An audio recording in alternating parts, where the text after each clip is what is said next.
તમને અનોખા સ્વાદવાળું ડેઝર્ટ આરોગવાની ઈચ્છા થતી હોય ત્યારે ફ્રૂટ સાથે સર્વ થતી જૂની જાણીતી વાનગી યુરોપિયન કસ્ટર્ડ એવો વિકલ્પ જે છે હંમેશા તમારી મદદે આવે છે.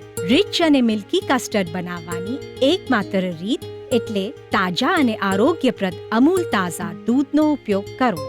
તો ચાલો કઈ રીતે બનાવવું તે જોઈએ.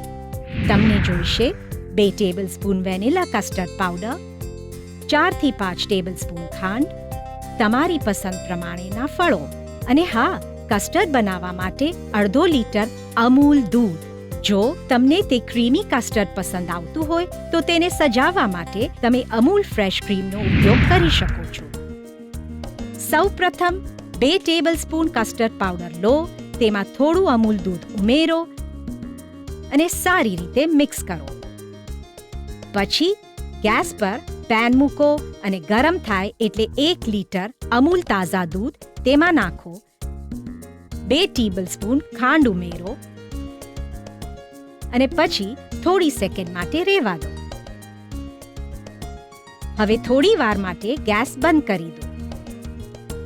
એક બાઉલમાં કસ્ટર્ડ અને દૂધ મિક્સ કરી લો અને આ મિશ્રણ પેનમાં રેડો. પહેલા 2 મિનિટ માટે આ મિશ્રણ હલાવો અને પછી ધીમી આંચ પર ગેસ ચાલુ કરો. સતત હલાવતા રહો અને મિક્સ કરતા રહો. ફરી ખાતરી કરો કે તે સમરસ રહે, ગઠ્ઠા ન બાજે. હવે દૂધ અને કસ્ટર્ડ બંનેનું સ્મૂથ મિક્સચર તૈયાર થઈ ગયું છે અને રંગ ડીપ યલો. કસ્ટર્ડ જાડું પડે ત્યાં સુધી ધીમી આંચે હલાવતા રહો.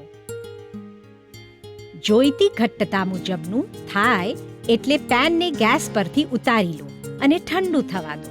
હવે સમય છે આ કસ્ટર્ડમાં કેટલાક રસદાર અને તાજા ફળો ઉમેરવાનું, જેથી તેનો મજેદાર સ્વાદ ઓર મજેદાર બની જાય.